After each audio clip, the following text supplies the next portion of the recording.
Hello, fellow Rotarians and guests. Welcome to the Rotary Club of Pleasanton. This meeting is being recorded and will be available for viewing on our YouTube channel. I want to welcome our visitors. We hope you enjoy today's meeting and come back again. If any visitors want to learn more about becoming a member, please see Ricky Walters. And I want to thank Grace Nash for greeting everybody. Where's Grace? She's right in the back there. And Greg Kirk for being treasurer today. And David Clausen David was the treasurer and Greg was the attendance taker. So thank you. Kathy Alameda for all she does every time. And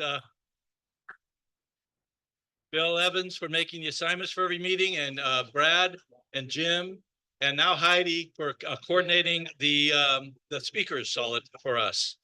And I want to thank Rich Wilkinson for coordinating the warm coat drive, and for you for bringing warm coats. At this time, I'd like to ask Larry Annis to do We Care. Oh, wait a second. Wait a second. Heidi's going to do the pledge.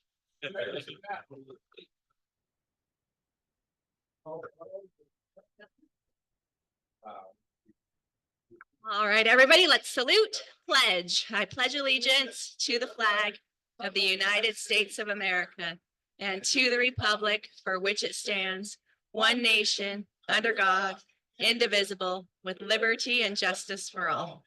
Please be seated. All right, we're going to read the four-way test together. This is going to be a group project. You all ready? All right, first, is it the truth? Second, is it fair to all concerned? Third, will it build goodwill and better friendships? Fourth, will it be beneficial to all concerned? Thank you all. Thank you, Heidi. Please be seated.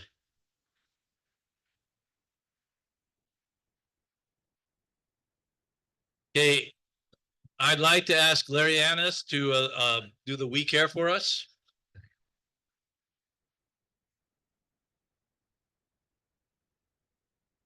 Good afternoon, fellow Rotarians. To start off the We Care, I have the sad announcement to make that Larry Lindsay passed away. Many of you know him, and for those of you that did not know him, he was the president of our Rotary Club back in 1975-76 as a 35-year-old banker. And in 1980, he became president of the Chamber of Commerce for his one-year term. And he was a very well-respected and thought of banker with Wells Fargo Bank and Bank of Pleasanton for many, many years. So he passed away on Sunday of last weekend. There's going to be a memorial for him Saturday. He said tongue.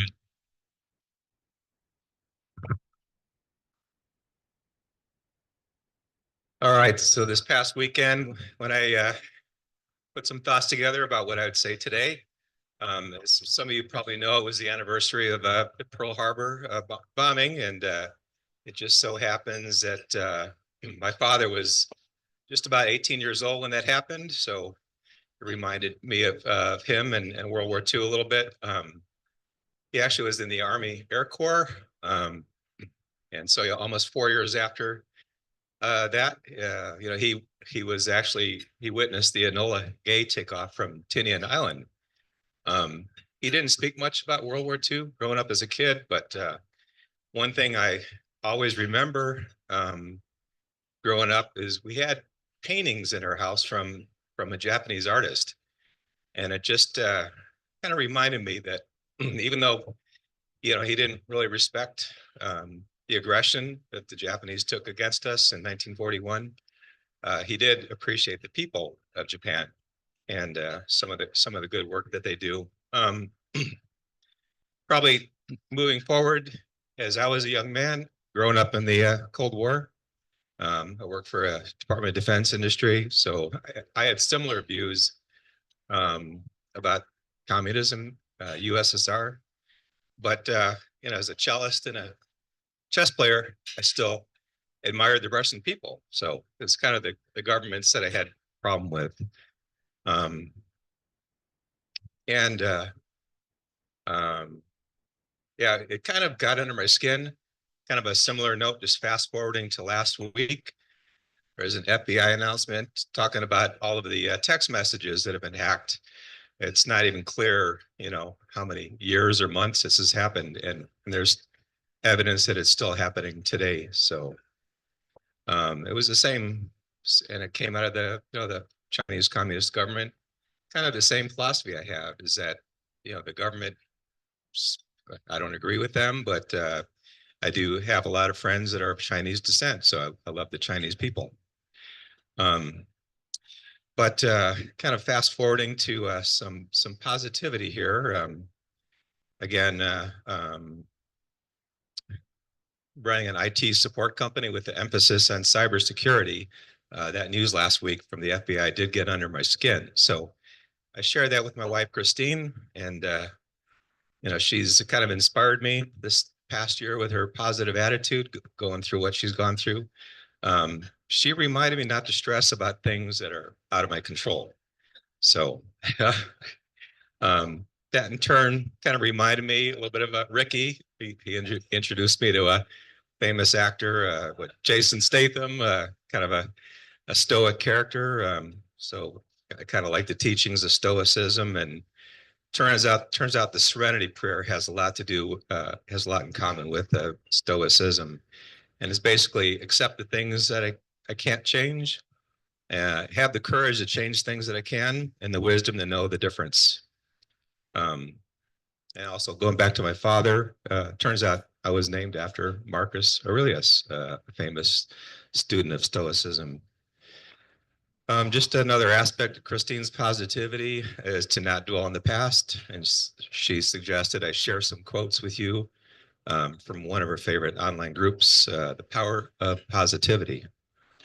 So I'll just read off a few of these. The first one, the moment you want to give up is the exact moment you need to keep going. That's where your strength lies. That's where change happens.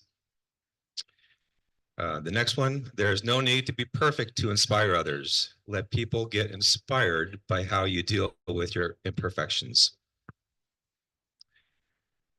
Third, life doesn't allow us to go back and fix what we have done wrong in the past, but it does allow us to live each day better than our last. Another interesting positive article I'm going to read from last week's news with the FBI with the text message hacks. There's a very good article in The Power of Positivity. It just reminds us that psychology explains why kind of anger, even hatred, can destroy your mental health. So it's very important to try to let go of some things you can't control. My last point, you don't have to be positive all the time. It's perfectly okay to feel sad, angry, annoyed, frustrated, scared, or anxious. Having feelings doesn't make you a negative person. It makes you human. So, with that, I thank you, and I hope that helps a little bit. Thank you, Mark. Mark, if I could add one more quote. My father-in-law used to always say, don't trouble trouble till trouble troubles you. And it kind of fits in. Okay, at this time, I'd like to welcome visiting Rotarians.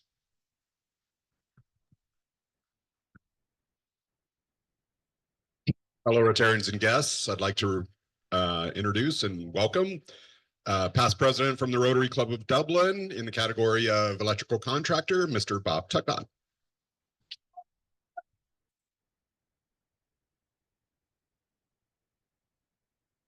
Thank you, Bob, and welcome, Bob. At this time, I'd like to welcome any guests of Rotarians. Oh, Herb Ritter, where's Herb? Back there.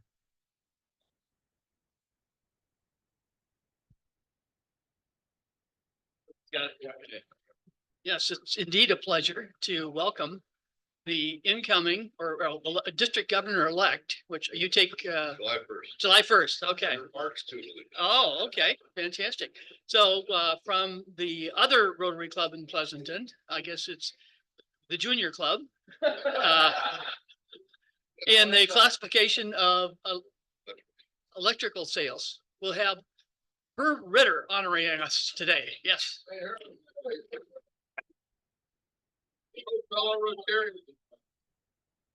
Welcome, Herb, and Heidi will present our next guest. All right. Hello, President Jim and fellow Rotarians. This is our new police chief, Tracy Avalar. She is also a Foster City Rotarian, so a visiting Rotarian with us today. I'm assuming in the category of law enforcement. All right. Perfect. Thank you, Heidi.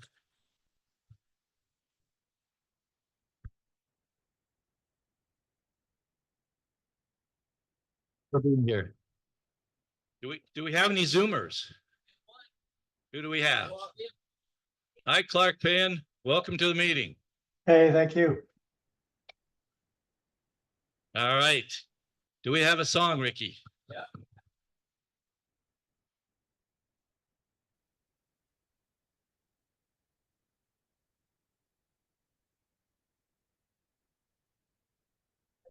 Appropriate song for a scene. Hello, fellow Rotarians. Today's song is This Little Light of Mine. And I want you to sing it fine like I know you kid. Let's go.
Thank you, Ricky, and thank you, Don. Ricky, at this time, can you come up to the podium?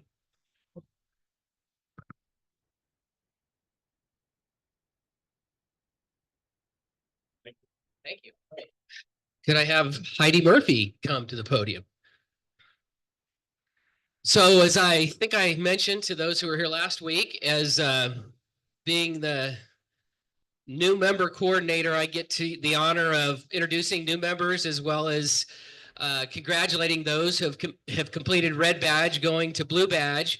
And Heidi has agreed to step up to take over being our programs chair after Brad in the new year. And so she has earned her blue badge and she's very excited. Congratulations, Heidi. So as the programs chair, I'm taking over Big Feet with Jim. Jim and I are doing this in tandem, but we would love a couple more people to help us come up with ideas. You don't have to commit to being the person to do this, but if you have ideas and you want to partner with us, I'm going to send out an email through our president, Jim Hansen, once we have an email set up that you can just email directly. Send your ideas, send people you have in mind. If you want to be part of our programs group, we would love to have you. So thank you, Brad, for doing such a great job. And Jim and I will try to carry on in your stead. Congratulations, Heidi, and thank you. At this time, I'd like to ask Nancy and Gary to come forward. They have a presentation from Ghana. Or just Gary, that's okay.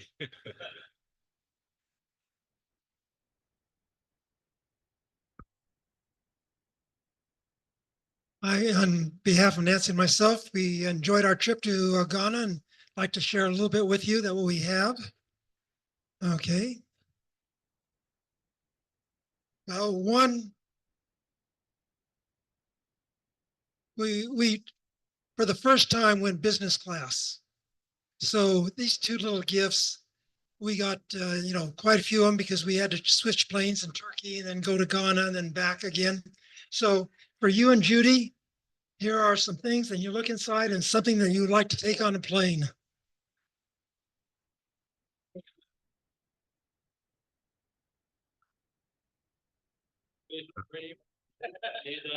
Toothpaste, toothbrush, and sleep mask. And very nice, thank you. And it's from Ferragamo. And then this one here, we're going to have a project with the club at a school that's not as rich as this school is, but they have their office, their Rotary Club on campus. And the one thing about this school, it's called, I'm probably mispronouncing it, Achimota. And this is in Ghana, and it's for the wealthy people at that time. Let's put it this way, almost all of the presidents of Ghana from 1957 on have graduated from this school. They're going to be celebrating their anniversary in 2 years, 2+ years. In 2027 will be their 100th anniversary. So on behalf, here's a cup from that school. And here's the bag of Kenya. Okay, as I mentioned, we visited Ghana. This is their flag from the Rotary of that Rotary Club of that area.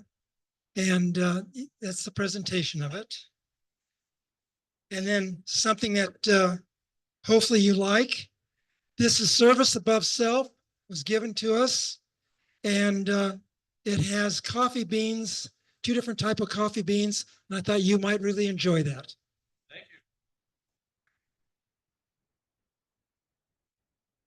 Thank you. Thank you, Nancy. Thank you, Gary. Appreciate it.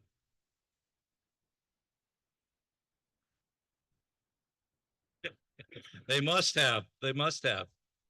Also, I'm looking forward to seeing as many of you as I can at the holiday party on Thursday at 5 o'clock. It says 5 to 8, but if you're having a good time, 8's just immaterial. But so yes.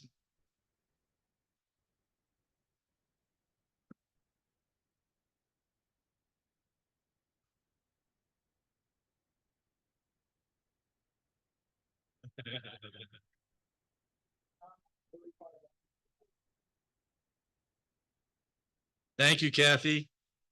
All right, and at this time, I'd like to ask Richard Mencken to come forward and introduce our speaker. Thank you, President Jim. I appreciate the opportunity here. I'd like to introduce our speaker today. It's Assistant District Attorney Matt Gaidos. He is a lifelong Pleasanton resident here in the Tri-Valley.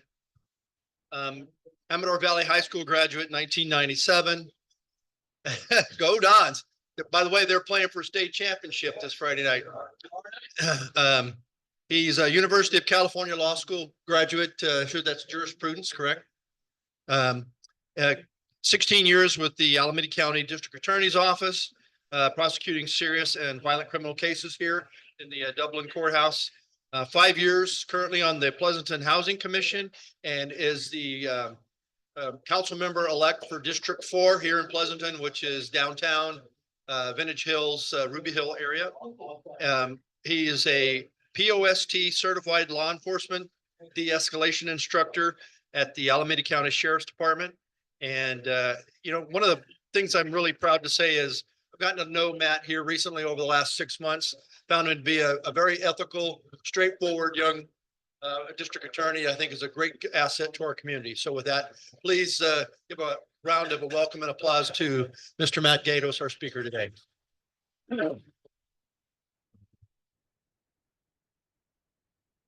Thank you and good afternoon, Rotarians.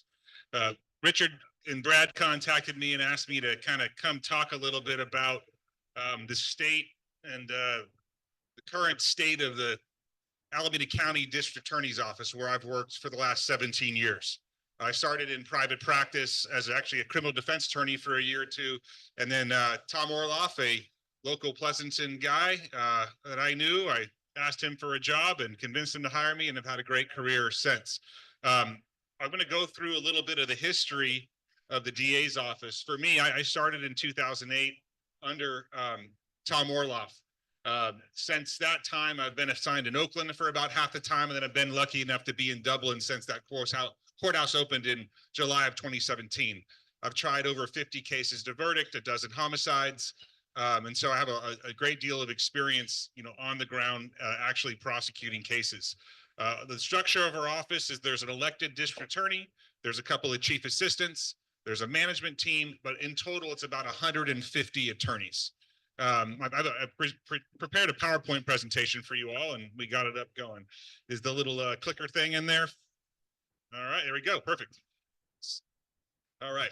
So my name's Matt Gaidos. I'm a deputy DA in Alameda County, as you know, and Pleasanton resident. So I'm going to talk a little bit about the current last 100 years or so of the DA's office since the time of Earl Warren. Earl Warren became the DA in 1925. At this courthouse. This courthouse they moved into in 1938. This is the Renee C. Davidson Courthouse on the corner of 12th and Oak Street in downtown Oakland. In 1925, Earl Warren came on, and in 1925, there was a lot going on in the world. Prohibition in California had been passed in 1925, and this county was pretty rowdy. Earl Warren was known as a no-nonsense, law-abiding, letter of the law type of guy, and his 13 years or so that he was in office, he, took no prisoners. He prosecuted anybody who broke the law. He put an entire city council in state prison. He put police chiefs in state prison. He put sheriffs in state prison. There was a lot of rowdy stuff going on in the county, and he was the first person to establish an inspector's division, because back then, the DA's office, we worked very closely with law enforcement. Back then, there was law enforcement was doing a lot of crazy things on the side. And so he created an inspector's division of investigators to essentially kind of police the police. And since then, our county's been on the up and up. The DA's office over its lifetime has been an absolute leader across the state. We've been known as one of the most experienced and ethical offices. Our attorneys are given a great deal of discretion.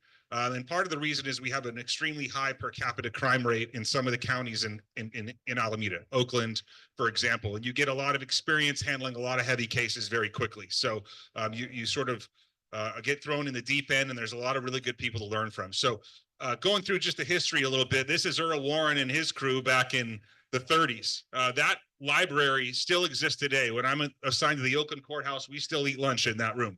The bookcases look the same. And so that was, darn near 100 years ago. Earl Warren may ring a bell for you, because after he was DA until about 1938, he was appointed Attorney General. Then he was the governor of California. And then Dwight Eisenhower in 1954 nominated him to be the Chief Justice of the United States Supreme Court, where he then presided for dozens of years. And if you think about what was going on in 54 and the next dozen or 2 years of jurisprudence, you're talking separate but equal, Plessy versus Ferguson, desegregation of schools, Miranda rights. So during the 60s and 50s and late 50s, there was a tremendous amount of groundbreaking law that was being passed through the Supreme Court that separated the civil rights movement that's brought our society forward, and that started in the DA's office. So we've had in the last 100 years in the DA's office, we've only had 6 or 7 DAs. We've had extreme consistency. We've had long tenured district attorneys. So started Earl Warren till 1939, and then Ralph Hoyt for 8 years, Frank Coakley from 47 to 69, Lowell Jensen then for 11 years until 1980. Jack Meehan, whose son Jim is a Pleasanton resident and buddy of mine I work with. Jack Meehan was the DA until 1994. And then comes Tom Orloff, Pleasanton resident, Amador Valley graduate, go Dons. And then, so Tom hired me in 2008. A year later, he resigned in the middle of his term. When that happens, instead of leaving the seat open to an election, which I'll talk about in a minute, made the Board of Supervisors select and appoint a successor to finish his term. They appointed Nancy O'Malley, who served from 2009 and then was elected in 2012, 2016, 2018, and then left her seat open in 2022. So in 2018, when she ran for her last 4 years, we had essentially the first contested DA race in Alameda County history. The incumbent had never really been challenged. And in 2018, Pamela Price ran against Nancy O'Malley. Nancy O'Malley ended up winning by about, I think it was about 57 to 60% of the vote. And then in 2022, again, the 4-year term comes up. We had another election. Nancy O'Malley elected not to run for re-election. And then during the primary, there was 4 people who put their names forward. Pamela Price ran again. 2 DAs from within our office, Jimmy Wilson and Terry Wiley, both ran. And then a guy named Seth Stewart, who was, I believe, an Oakland City attorney, ran. And in the primary, Pamela Price and and Terry Wiley were the top 2 vote getters. They went to November, and Pamela Price won with about, I think, a 54, 53% of the vote back then. So that happened in 2022. And so, as you probably all know, in this last election cycle on November 5th, there was a recall campaign against the DA.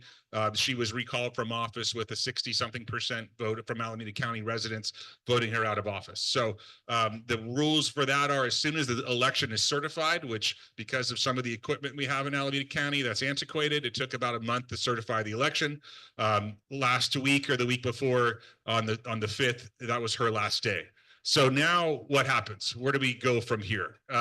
So right now, what the process is from this point forward is that the Board of Supervisors are going to appoint a district attorney to be the DA. I'll talk to you about when that's going to happen in the process, but essentially that person is the DA until the next general election, and then they have to run to finish the term of Pamela Price, which technically goes until 2028. When Pamela Price ran in 2022, the law had changed to match the county DA election with the presidential election. So she actually ran for a 6-year term. So when she won, she was going to be the DA for 6 terms, but for the recall. So you have to, whoever gets appointed will go till 2026. And if they choose, run in 26, and then you're going to have to run in 2028 again, if you choose to, for that 4-year term that will go to 2032. So the 26 election winner will go from 2026 to 2028. And then the 28 election winner will have the possibility of running for that term in 2028 to 2032. So I'll talk a little bit about, I think that's later in the presentation here. I kind of threw this together. Yeah. A little bit of the history of the office. There's a very rich history. What we do in Alameda County, there's about 1.6 million people, give or take. There's about 10,000 violent crimes a year and about 55,000 property crimes per year. The DA's office is the sole state constitutional authority to prosecute crimes within the county. If it happens on federal land, it could be a federal case, but most of the land is county here. So we say every DUI in Livermore to every murder in Oakland, and everything in between comes through the DA's office. My position for the last 4 or 5 years, half of it's been spent trying murder cases. In the last 2 years since Pamela Price took over, I've been at the master felony sentencing calendar. So I've seen every plea bargain our office has made for the last 2 years. So I know sort of I have my thumb, I kind of have a front row seat on the 50-yard line to how things were changed, how they resulted, and what happened. So that's a conversation maybe for another day. But going back to the history of our office, Earl Warren, we have some big people that have come through our office and gone on to big things. Carol Corrigan, she's a fantastic jurist. She's on the California Supreme Court. Ming Chin, another associate justice, the California Supreme Court. His son Jason is a Superior Court judge and a friend of mine, and was a DA in the office. Eric Swalwell, we shared an office together, and we started about the same time and came through the office together before he ran for against Pete Stark for Congress. Kamala Harris, she was an Alameda County DA. She got her start on our office and then went on to the DA of San Francisco.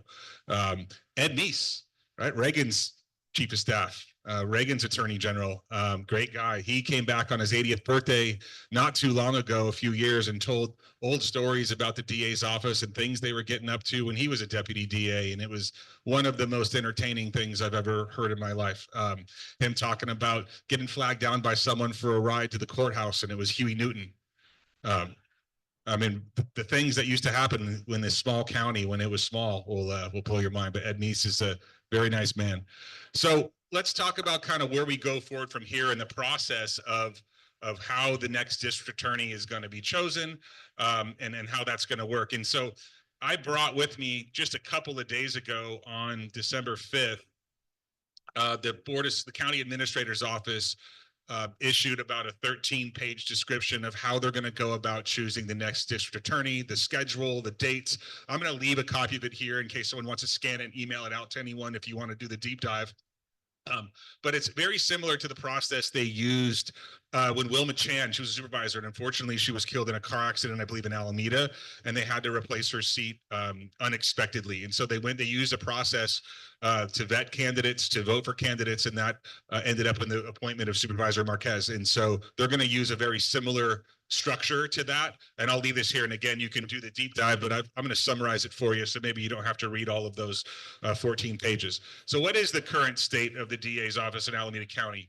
I had to update this just the other day because I think every day kind of things change because we're in sort of uncharted territory. But right now, Royal Roberts is the interim DA. He was the second in command, one of the chief assistants under Pamela Price. He was hired by her very early on. He has been a lawyer for about 2.5 years, I believe, and was primarily involved with Peralta College in a kind of a human resources management role there. A very nice man, very decent man, very good with finance and human resources. And so he's now the DA until the Board of Supervisors chooses a replacement. He has given some public interviews lately where he's indicated that he may apply for the position to be considered by the Board of Supervisors to be appointed to that 2026 date. But as of right now, that process is, I'll get to that in a second, but we don't yet know everybody who's putting their name forward. This is interim Chief Assistant Evanthea Pappas. I believe I saw a transfer list earlier this week where she has now stepped down from that role. And Mr. Roberts has graciously appointed 3 people as quote, chiefs of prosecution. One is Jim Meehan, one's Jimmy Wilson, and another one is Katie Coble, all long time standing DAs. I think they're going to be making all the decisions that, along with the DA, interim DA Royal Roberts. Chief inspectors Eric Lewis. That's actually not Eric Lewis. That's Robert Chenault, but I couldn't find a picture of Eric Lewis. They kind of look alike. So and Eric's my friend. Our daughters played club volleyball together, so he left. And then this was our old chief, Craig Chu.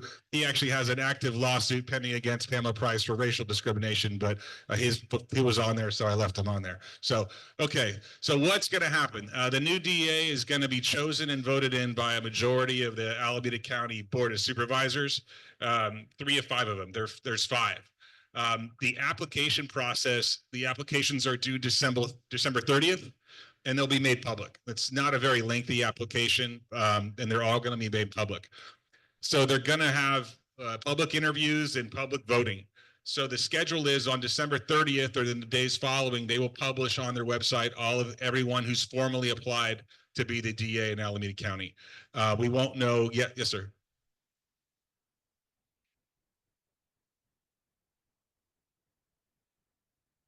Sorry, the voting will be publicly, you'll be able to see it when it happens. It's the Board of Supervisors that are going to vote to appoint the next DA. It's not going to be an election. So I'm sorry if I was unclear about that.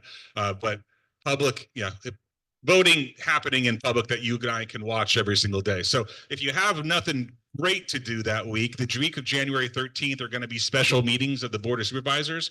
They're going to interview all the candidates publicly. And then on January 16th to the 23rd, there's going to be the public meetings and selection. So again, the 14 pages of how they're going to do it. Essentially, each supervisor is going to be able to put forth 3 to 5 names. The top 3 or 4 are going to go to like the next round. We're colloquially calling it like the conclave of Alameda County. Maybe we can get some smoke coming out of the building to see if they've made a decision. But it's a very open and a very public process. So there's several names that are being thrown around, and I thought about this and decided that it's probably not my place to give you individual names of people that I know are going to go for it, because it's not public yet, and they may change their minds and not do it. You know, those of you I may know better, if you want to grab a cup of coffee or something, I'll be happy to talk to you about it, about what I know. I wouldn't trade anyone's confidences, but there has been names. If you're in the paper or on social media, on following the folks, you'll kind of get the gist of who's publicly said they're going to go for it. Although because there hasn't been applications submitted, I don't want to speak one name over another one. I don't want to be looked at as me giving any indication of who I think it should be. But there's certainly, I can tell you this, if you are a board of supervisor right now, an Alameda County supervisor or their chief of staff, your email, your phone is blowing up. There's a lot of stuff going behind the scenes to try to support one candidate over the other. You know, that's just kind of the nature of politics and the appointment process. Yes. Yes, these are all broadcasted. You can get the link on the Board of Supervisors website and watch them all. Yeah, they're streamed, so you don't actually have to be there. So I believe that to be true. A lot of people are asking, you know, obviously I get a lot of calls. A lot of people know that I work there. Hey, who do you like? How can I help support? Have you heard of this person? So a lot of people are asking sort of what they can do. And this would be the part to pull out your phone, or I can email this. What can you do? This is the this got cut off a little bit, but it says Sean Wilson up there, David Halbert, whose office is, and Nate Miley, their office is within the fairgrounds over there at that beautiful Heritage House. There's a toy drive and food drive there tonight at 6 o'clock if you'd like to come. These are their names of all the Board of Supervisors. So you got Dave Halbert in District 1, Elisa Marquez in District 2, District 3 is Lena Tam. District 4 is Nate Miley. District 5 was Keith Carson, but he didn't seek re-election. And an Oakland City Council member, Nikki Bass, won election, but she's not getting sworn in until January. But these are all the emails of their chiefs of staff, which is essentially how you would get a hold of them. I encourage you, if once you look at the process and the candidates, if you feel comfortable or as an individual, a group, or anything else you want to be involved in, please reach out and voice support for who you think would be the best candidate for Alameda County. I think I would encourage anyone who wants to do that to do that. You know, there's obviously a ton more I could say about it that I'm going to choose not to in this forum. You know, me selfishly as an individual, and I'll be clear because I'm sure this is recorded and available somewhere. As an individual, I would like to go back to long-term consistency within the office and experienced leadership.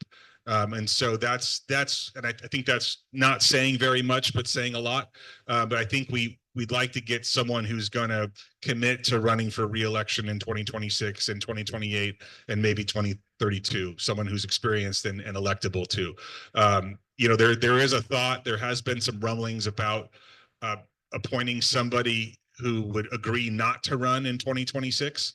I personally, as an individual, not a huge fan of that because I want consistency. I don't want to worry about what happens if somebody gets elected and how it goes. And, you know, when our office, frankly, when in 2022, during the last election, when our office had 2 members from inside that both ran, it divided the office something fierce. And there's a lot of kind of like hurt feelings hangover from that, and it still is palpable. And there's, you know, there's results come from that. So I'm hoping we can all get on the same page. I believe our office as a whole, our union, will probably not pick and support a single candidate, more likely say, here's the folks we feel are qualified, please make the best decision as the board. So that's kind of, sure. Yeah, so Terry Wiley, good friend of mine, threw him an event during his campaign. Some of you may have been there. Terry Wiley is currently the Inspector General of San Francisco and city, a state of California Superior Court judge elect, and he should be taking office and sworn in as a judge in January. When he ran unopposed for Don Clay's seat for the Superior Court. Don Clay used to be the assistant U.S. attorney in San Francisco. Really great guy, and he didn't seek re-election, and so Terry ran to fill the seat of that Superior Court judge. To be a judge, you either need to find an open seat to run for, or you got to have some juice with the governor, and then you can get appointed and go through that vetting process. But we don't usually have a lot of open elections for judges in Alameda County because most people will resign in the middle of their term and having the governor appoint somebody that they've qualified and vetted rather than leading it to an election. Elections are volatile. As I'm standing here, I mean, look at me, I just won one. Who would have thought that, right? So here you go. But it's you get sometimes strange results with elections, and people will say a lot of things to get elected, and then things happen afterwards that are different. I underpromised, and I'm planning to over deliver for the city of Pleasanton. So Mr. Wheeler will hold me to it, I'm sure. So yeah, that's the state of things. Does anyone have any questions I can try to answer as honest as possible? Mr. Hurst?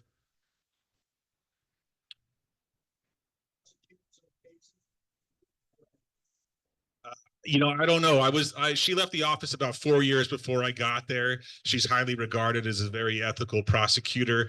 I don't know what her conviction rate was. I don't keep track of that. I mean, I know what mine is, but I don't talk about it. But that's not stats we normally keep. I like to say the conviction rate's one thing, but talking about winning cases, I mean, when you walk into the courthouse, everyone's lost already. If you're there, there's no winners. So, we should win every time we go to court because we shouldn't be going to court unless we know we have the evidence to convict somebody. So, yeah, sir.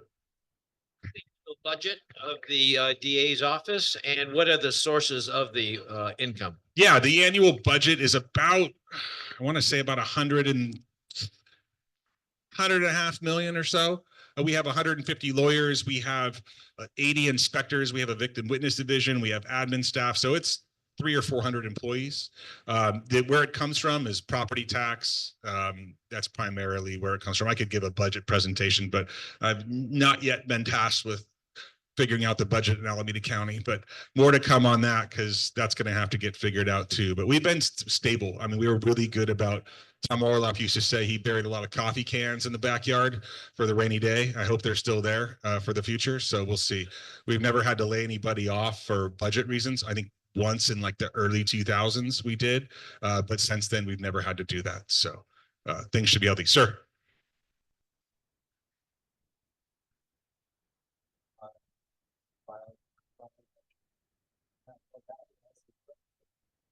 Does your office ever deal with cyber criminals?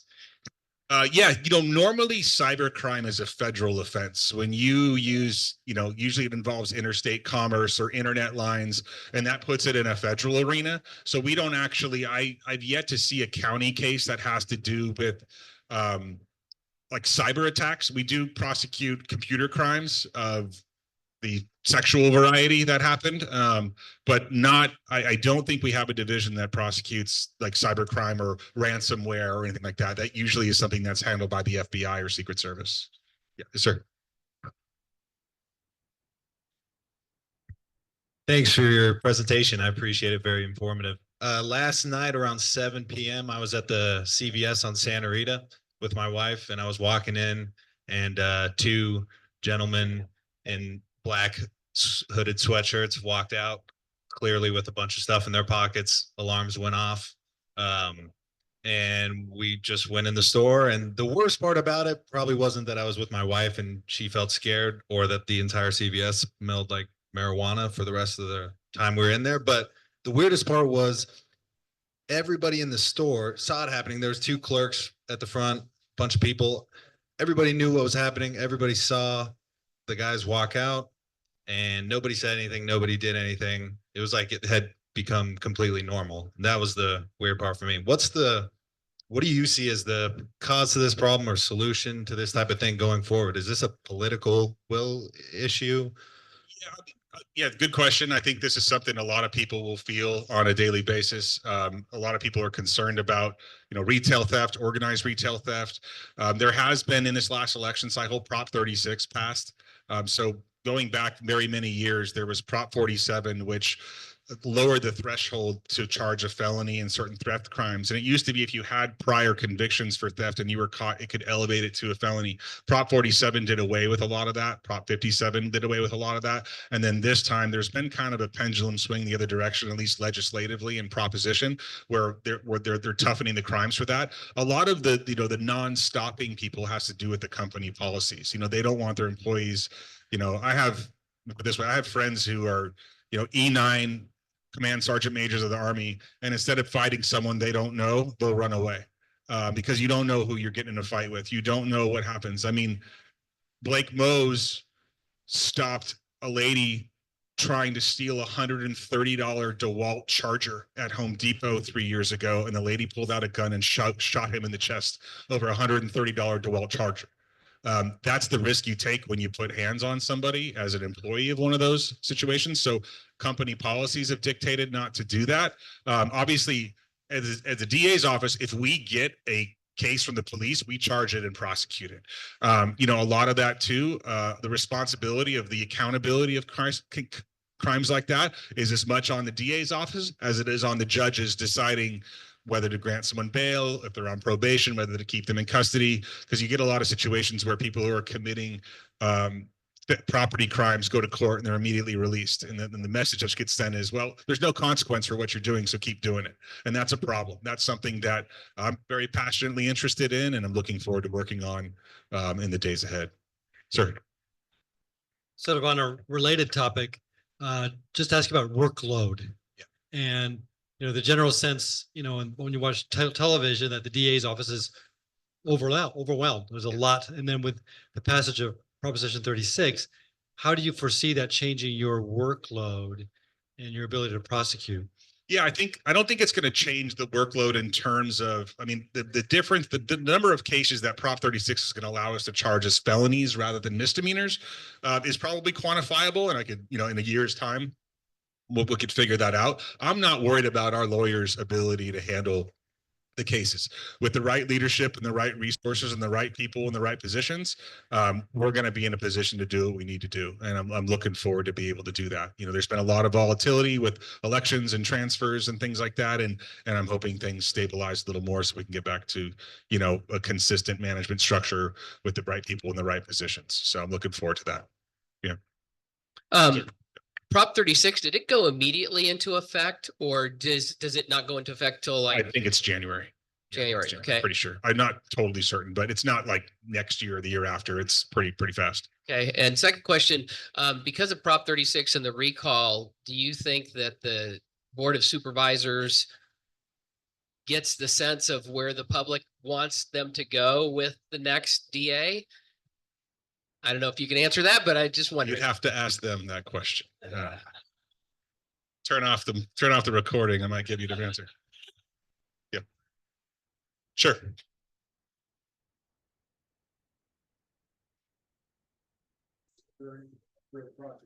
Yeah, so the question was why did I start as a defense attorney and why did I become a prosecutor? The answer is I had interned at the DA's office for a couple of years. And when I graduated law school, they weren't hiring. And so a defense attorney I knew, Tim Reen out in Livermore, office was above Uncle Hughes, great guy. I knew him socially and we were friends. He knew I was going through law school and I had clerked in the DA's office. He offered me the job to come work for him with the idea of kind of taking over his firm. But my heart was kind of always in prosecution. I worked for Tim as an attorney for a couple of years. And when you're in private criminal defense, you don't get a lot of opportunity to try cases and go do the actual, meet your kind of negotiating and plea bargaining a lot of cases and dealing with clients. And I wanted to get experience as a trial DA.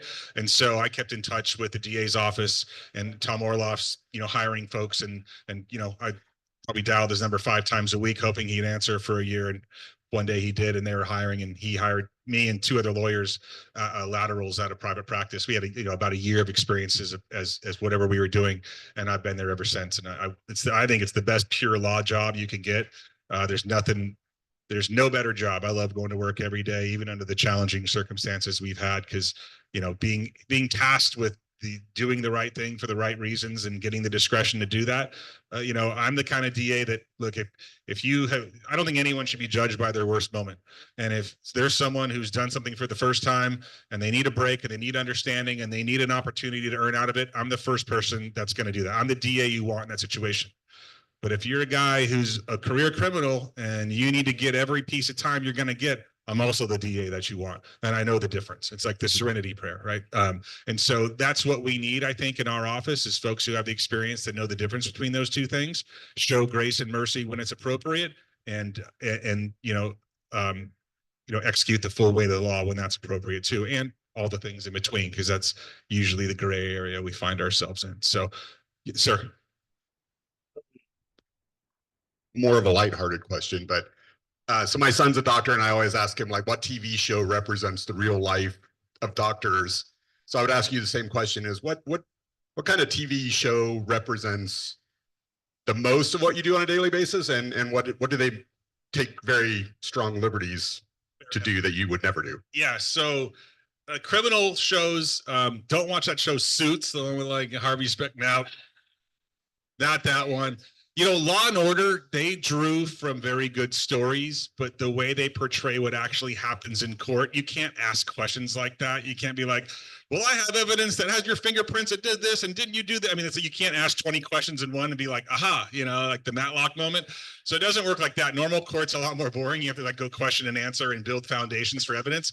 I mean, I always like The Wire. That's a good one. That's a great show. The first 48, like reality ones. I don't watch a lot of law shows because I should, because I have to constantly, when I'm trying cases in jury selection, say, who likes Law and Order? Who likes CSI? Who likes, and I just go, it's not going to be anything like that in court. And I have to let people down from, because we're a culture now that expects to be sort of entertained a little bit. So you have to let people down from that. I'm trying to think of other legal shows. Oh, you know, the one, the Lincoln Lawyer, that guy, the TV show version. Yes, like that. And it's in California and they're using accurate penal codes and all the moves he makes are pretty cool. That one I really liked because he, you know, while they have to make the courtroom scenes quick and he has to do a lot of things we can't do, I really like the way that taught people how to investigate and unpack cases. So that's a good one. I don't know what court cam is. Yeah. Fair enough. I don't know. Yeah, I don't know what that is. All right. Yeah.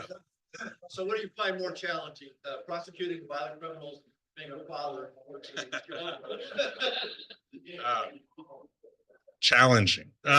You know, I think in terms of prosecuting violent cases, being the trial DA responsible for putting the whole case together, once you're prepared and experienced, I used to come home after a trial and, you know, got to get a new shirt because I've sweated through it. Now, you know, it's I know what I got to do and I go through it. So the father part's more challenging with 4 kids. So, and I'm glad for it. So that's the thing that gets me going now. So, yeah, thank you for the question.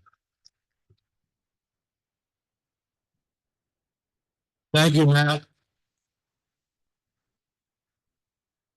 Appreciate your presentation. Now we have opportunity drawing. Matt, you have to do the drawing. Matt, don't go away. Yes. Legal? Yeah. Okay. Yeah, hang on to that. That's the thing.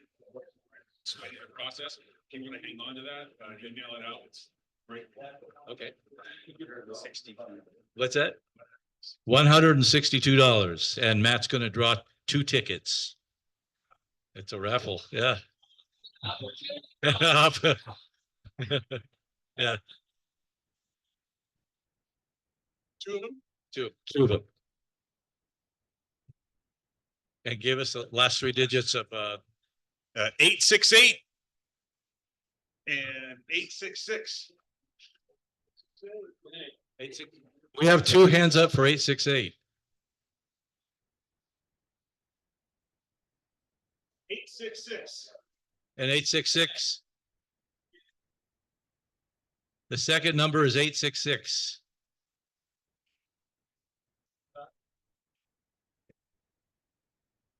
Okay, it's Bill Burke.